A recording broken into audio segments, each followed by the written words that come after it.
Oregon is recognized. Mr. Speaker, I yield 3 minutes to the gentleman from Ohio, Mr. Joyce. The gentleman from Ohio is recognized for 3 minutes. Thank you, Mr. Speaker. I rise today in strong support of the IMPACTT Human Trafficking Act, which I introduced alongside Senator Peters early last year. Thousands of men and women and children are victimized by human traffickers in the United States each year. Ohio is consistently ranked among the states most heavily impacted by the human trafficking incidents. Traffickers threaten, deceive, and manipulate their victims, forcing them into what amounts to modern-day slavery.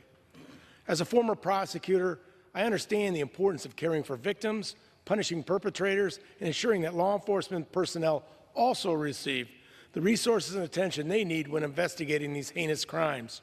This bill would codify and expand the Victim Assistance Program at HSI to provide much-needed support for victims and other individuals impacted by human trafficking. The bill also makes permanent a program focused on promoting the well-being of HSI employees and partners who are repeatedly exposed to trauma and stress during the course of their work with victims and associated investigations. These law enforcement personnel are consistently exposed to some of the worst humanity has to offer, and they are working to protect the most vulnerable.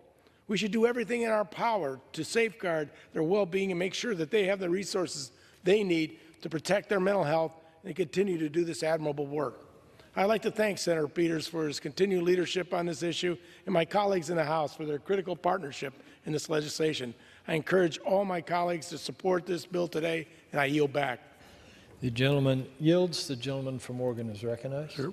Hey, I reserve. The gentleman reserves. The gentleman from Maryland is recognized. I reserve. The gentleman reserves. The gentleman from Oregon is recognized. We have no more witnesses.